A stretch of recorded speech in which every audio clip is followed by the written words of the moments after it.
Why is my truck making a clicking noise when I try to start it? You hop into your truck, you turn the key, and instead of a powerful rumble you expect, you hear click, click, click, click, click, click. No start, no crank, just that unsettling sound means something isn't quite right. That clicking noise is more than annoyance, it's communication. It's your truck's way of saying something in the electrical or starting system isn't working the way it should. While it's one of the most common issues drivers face, it's also one of the most misunderstood. The click can come from several cases. Each one points to specific kinds of problems, electrical, mechanical, or connection related. So let's break it down a little bit. The meaning behind the click. When you turn the ignition, electricity flows from your battery through the starter solenoid, which engages the starter motor. The starter motor then spins the engine's flywheel to start the combustion process. If that current flow is interrupted, weakened, or blocked, the solenoid will still engage, but instead of cranking the engine, it just clicks. That click tells you the system is trying to work, but something is preventing it. Different patterns of clicking can tell you a lot about where to start with your diagnostics. Rapid clicking usually means a weak or discharged battery. Single click often points to a bad starter or solenoid. No click at all may indicate a problem with the ignition, switch, or starter relay. Understanding which types of click you're hearing helps narrow down the issue fast. So you can have a weaker or a dead battery.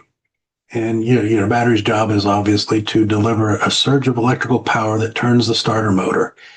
If it's too weak, it can activate the solenoid, which makes the click, but not enough to provide. It's not going to provide enough power to crank the engine. Rapid clicking when the turning the key, could be the weaker dead battery. Dim headlights or flickering dashboard lights. Truck starts after a jump but dies later. Electrical accessories respond slowly. Old or worn out batteries, and then why it happens is old or worn out battery, past 3 years old. Corroded battery terminals restricting current. Short driving habits that don't allow full recharge.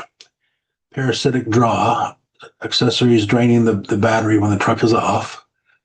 Or you could have a short. Extreme heat or cold, degrading internal battery chemistry. And then you could have corroded or loose battery terminal. And you can see white, blue, or green powdery buildup on the terminals. Loose or wiggly cable ends. Flickering lights or inconsistent power. You could have a failing starter motor or solenoid. Bad alternator that's not recharging the battery back up like it's supposed to. You could have damaged or corroded cables anywhere in any of the connections. Faulty ignition switch or starter relay.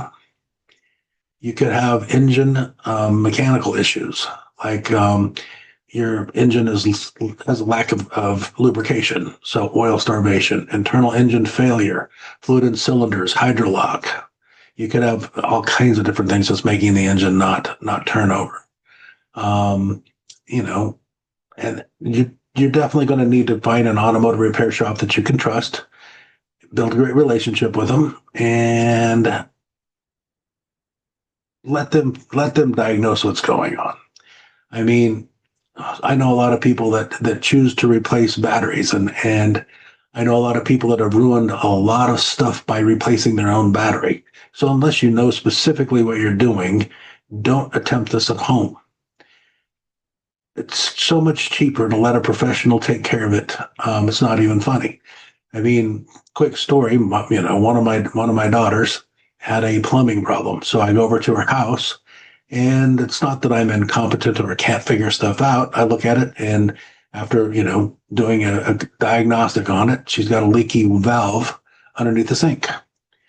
And I attempt to fix it, and I immediately back out of it and say, call a professional. And the professional ends up having to, go into the wall and cut pipe and everything else to get it fixed properly, not because I messed it up, but because I knew there was going to be issues, and I'm not going into her wall. Much better to know when to back out of something and let a professional take care of it. And cars are so much more involved and so much more. Plumbing is easy, easy compared to cars. Think about it. The HVAC industry, the heating and air conditioning industry, they're just dealing with heating and air conditioning, and that's just one small part of a car. I mean, don't kid yourself. Cars have got all of the problems and you need a professional diagnosis to find out what's going on and let a professional fix it and take care of it. You need to go in and you need to see your professional automotive repair shop on an ongoing basis. You need to let them check out your car, preferably 3 times a year. 4 would be better, but I know most people are only going to get in a couple of times a year. Take care of your car. Help the professional take care of your car by giving them the time to do it and giving them the money to do it. Think about it. Stay safe, stay strong.